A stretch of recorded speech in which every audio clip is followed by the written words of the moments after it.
En Argentina existe una asociación de altas capacidades que se dedica a capacitar, a informar y a difundir la temática para lograr la plena atención a las necesidades educativas muy específicas que precisan niños y niñas que tienen altas capacidades. Aquí en las escuelas de Argentina, bueno, es necesario que para que la inclusión sea una realidad se puedan atender este tipo de cuestiones. Ahora, ¿qué son las altas capacidades? ¿Qué pasa en las escuelas con esto? ¿No? ¿Qué pasa en casa? ¿Qué podemos hacer para poder detectarlas? Vamos a conversar sobre esto con Laura Diz, ella es presidenta justamente de la Asociación Civil Altas Capacidades Argentinas. Laura, un placer saludarte desde el Chacos de Resistencia aquí en Radio Libertad. Cecilia te saluda. ¿Cómo te va? Buen día, qué gusto tener este contacto. ¿Qué tal? ¿Cómo están ustedes? Muy bien, Laura. Bueno, altas capacidades, ¿qué es eso? Bueno, más allá de que está rodeado de un montón de mitos, las altas capacidades no habla de personas excepcionales, sino precisamente de capacidades excepcionales en una o más áreas del desarrollo o funciones cognitivas. Esto sería como una definición alrededor del mundo que va variando constantemente a medida que se van sabiendo más cosas acerca de las personas con altas capacidades. Esta capacidad es un potencial. ¿Qué quiere decir? Que si yo no acompaño a las personas a desarrollar su potencial, no lo vamos a poder ver. Entonces es muy común decir, yo no lo veo, hay otros mejores, otros no se equivocan tanto, otros terminan antes, pero si yo no le abro la puerta a esa persona para poder desplegarse tal cual es, no lo voy a poder ver nunca. Tampoco vamos a andar con un cartel acá diciendo yo soy diabético, yo mido 1,65, yo soy de Boca, yo tengo altas capacidades. Claro, claro. Ahora, ¿cómo se detecta una alta capacidad? ¿No? Eso es importante también. Debe tener diversas características, cualidades. ¿A qué cosas hay que estar atentos?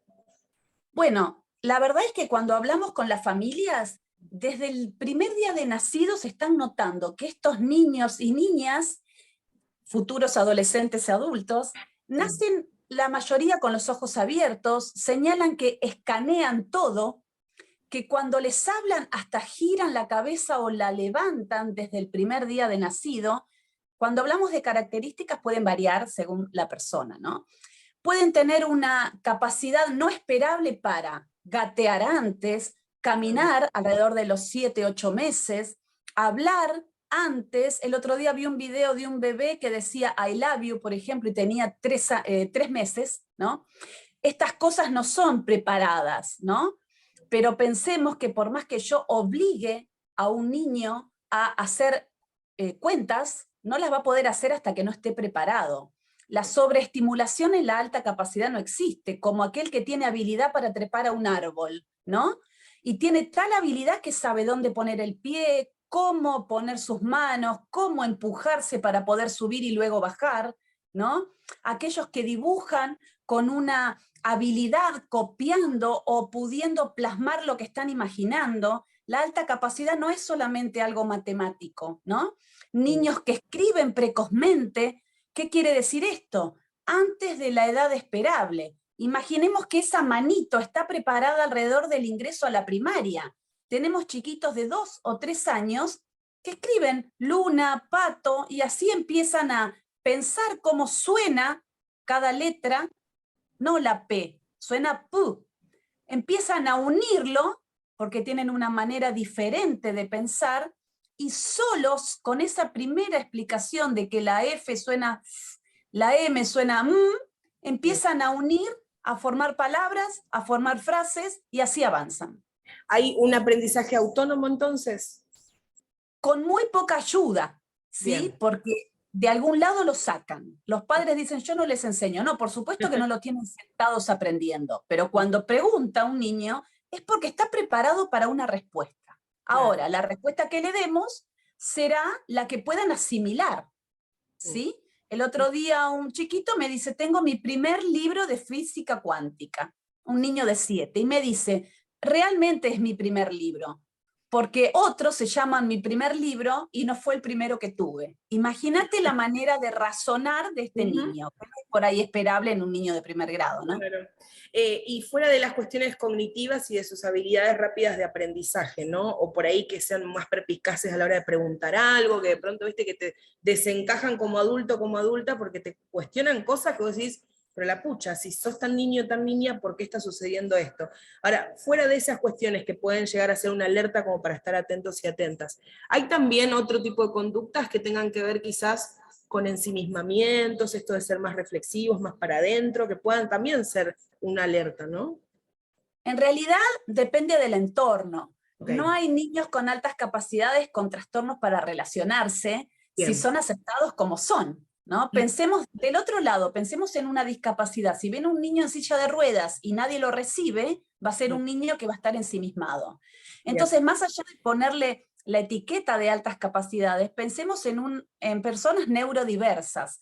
Cuando se habla de inclusión, se piensa en discapacidad y en realidad tenemos que pensar en todos los aspectos de la persona, ¿no? Sí suelen tener intereses distintos y suelen ser muy persistentes en los temas que les gustan, pero por ejemplo les puede gustar Pokémon y estar todo el día hablando de los 300 Pokémon que existen. Y Claro, pueden aburrir a otra persona. Entonces ahí tenemos que acompañar con habilidades sociales, pero no es que tengan un problema social o que se encierren o que sean violentos o que no tengan amigos o que parezcan adultos en miniatura. Son niños y niñas que piensan distinto. claro. No solo en lo ¿De, académico. de qué hablas cuando mencionas esto de la neurodiversidad? ¿A qué te referís con eso? Fisiológicamente el cerebro es distinto, anatómicamente. Ok. Tarda mucho más tiempo en cristalizarse, por decirlo a grandes rasgos, ¿no? Para que todos lo podamos entender. Eh, lo que recubre al cerebro es mucho más flexible durante un montón de años. Entonces, es como que continúan aprendiendo todo, aprendiendo hasta atarse un cordón. Olvidémonos de lo que es el contenido académico, ¿no? Sí, Son sí, niños que sí. tienen una gran flexibilidad, a veces se adelantan algunos hitos del desarrollo, esto que yo hablaba, caminar, hablar, pero también la adolescencia parece que se adelanta en estos niños, tienen otras inquietudes, piensan de manera abstracta, ¿no? En la vida, en la muerte, en el más allá, dónde estaba yo antes de estar en tu panza. Si bien son preguntas que hacen todos los niños, la diferencia es que las hacen antes o más profundamente. Bien, Cada pregunta dispara otra que al adulto nos deja un poco desencajado. Por bien, eso necesitamos saber que esto existe para no pensar que son guiados por los padres para hablar de esta manera, ¿no? claro. ¿Qué pasa con esos estereotipos de, bueno, niño con alta capacidad, súper dotado, el culto, el que es un capo en matemáticas? ¿No? Está como todo ese fantasma por ahí. ¿Hay cierto algo en eso, pero no del todo? Bueno, dentro de las altas capacidades tenemos los niños precoces, que son Bien. aquellos que alcanzan hitos del desarrollo antes de lo esperable, ¿sí? Ujú. Es como una fase del desarrollo. Después tenemos los talentosos, como puede ser alguien que destaque jugando al fútbol, a la natación, en el arte, en la pintura, en la música, atletismo, ¿sí? En la matemática, sí puede tener una gran capacidad dentro de la lógica. Y después tenemos los dotados, porque en realidad la palabra superdotado se está dejando de usar alrededor del mundo porque parece superhéroes o super que sos mejor que el otro, ¿no? Sí, Y lo sí. que tienen es la capacidad de eh, tener una mayor comprensión, una mayor habilidad en todas las áreas, pero no siempre van a destacar en todas las áreas. Por ejemplo, Ginóbili se dice que es superdotado o dotado. Bueno, él destacó en el básquet. Messi Claro. puede, Messi puede segundos antes de ejecutar una jugada, pensarla. Entonces ahí tenemos un pensamiento lógico que me lleva a ejecutar motrizmente. Imagínate que está usando varias áreas del cerebro. Y lo que sucede es que usan menos combustible en su cerebro. Entonces tienen menor desgaste y un mayor rendimiento. O sea, anatómicamente y fisiológicamente este cerebro es distinto, es neurodiverso. No se puede entrenar a un talentoso. Sí le tenemos que dar el lugar para que se desarrolle. para darle el lugar y que se pueda desarrollar, hay que reconocer entonces estas cualidades que charlábamos y llegar a un diagnóstico correcto, porque puede ser también muchas veces que se pueda errar, ¿no?, en eso, porque es importante poder entender que estamos frente a un niño o una niña con alta capacidad. Así es. Fíjate que en nuestro país tenemos en la Ley Nacional de Educación el artículo 93, que nos dice que son las autoridades jurisdiccionales las que deben crear programas para la detección y atención de estos niños. Por lo tanto, no hay nada que exija un diagnóstico de un profesional de la salud. Pero estamos como entre el huevo y la gallina, ¿no? ¿Cómo hacemos para que la escuela pueda comprender que este niño tiene un pensamiento distinto y sobre todo es muy sensible, son niños muy sensibles a la mirada del otro, a la palabra del otro, ¿sí?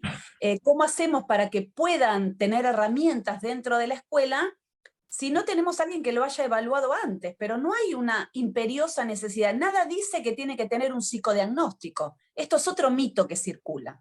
Incluso hay padres que no lo pueden hacer y trabajan directamente con la escuela a partir de lo que la escuela está observando en este niño, que no siempre es académico, ¿sí? A veces son líderes que les gusta reunir a chicos en grupo y darles el lugar a cada uno, asignarles un rol, son niños muy organizados, que cuando ven a alguien que no la está pasando bien, solamente por sus gestos se dan cuenta, ¿sí?, de su emoción, se acercan y ofrecen ayuda, o sea, intra y extra, ¿no?, la emoción, o sea, lo que sienten ellos y se dan cuenta de lo que siente el otro. O sea, es tan amplio el paraguas de la alta capacidad que continuar quedándonos en un número de CI, de cociente intelectual, que hoy ya no existe, es solo un dato más, o quedarnos solamente en lo matemático, una persona analfabeta puede tener altas capacidades, por ejemplo. Claro, se entiende. Ahora, adulto o adulta que reconoce estas cuestiones, se pone a investigar, obviamente, se contacta con vos, ¿no? Empieza a avanzar con todo esto para poder ocuparse también de la cuestión. ¿Se lo habla con el hijo, con la hija esto? ¿Se charla? Digo, vos tenés altas capacidades, ¿en qué momento se hace eso? Y si corresponde, ¿no?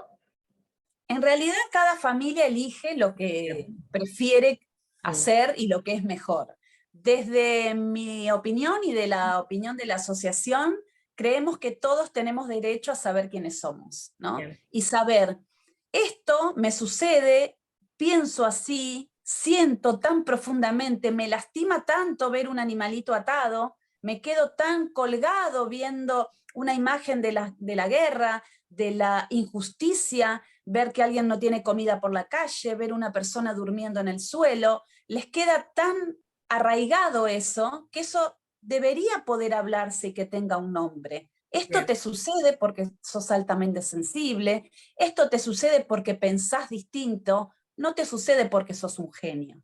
Un niño no puede ser un genio, no le pongamos esa mochila gigante a un niño, ¿no? Si bien para todos los padres nuestros hijos son genios, un genio es alguien que deja un legado a la humanidad. Einstein, Miguel Ángel, Leonardo, no sé, músicos, Beethoven, ¿no? Genios dejan un legado a la humanidad. Hawkins, ¿no? Pero genio un niño no puede ser. Tenemos muy arraigadas estos motes, por decirlo de alguna manera. Sí. Pero tenemos material para que tanto familias como escuelas puedan realizar lo que se llama un checklist, screening, ¿no? Si reúne estas características, tengo una sospecha de altas capacidades. No necesito hacer un diagnóstico externo, puedo empezar a trabajar con las características de este niño. Y todo nuestro material es gratuito, así que lo pueden solicitar sin ningún problema. Bien, ¿dónde pueden encontrar más información entonces? ¿A través de qué página, en redes? ¿Cómo los encontramos? Asociación Altas Capacidades Argentina, nos pueden encontrar en Instagram y también nos pueden encontrar por Facebook. Y ahora, 20, 21 y 22 de octubre, tenemos el primer Congreso Argentino de Altas Capacidades, y estamos muy felices porque tenemos importantes, los más grosos referentes nacionales e internacionales.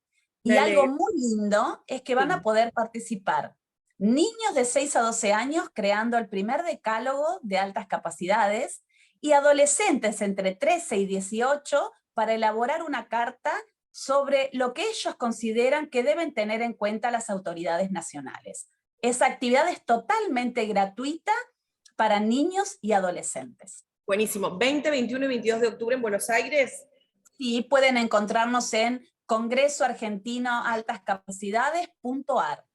Buenísimo. Laura, un placer. Vamos a volver a charlar, si te parece, más cerca de la fecha también, inclusive como para seguir promocionando este congreso. Ojalá nosotros también podamos estar allí participando y seguir acompañando con la difusión. Nos parece súper importante poder hablar de estas cosas. Muchas gracias por tu tiempo en contacto con Radio Libertad. A ustedes porque les importa este tema también y nos ayudan a difundir. Muchas gracias, que tengan buen día. Un abrazo.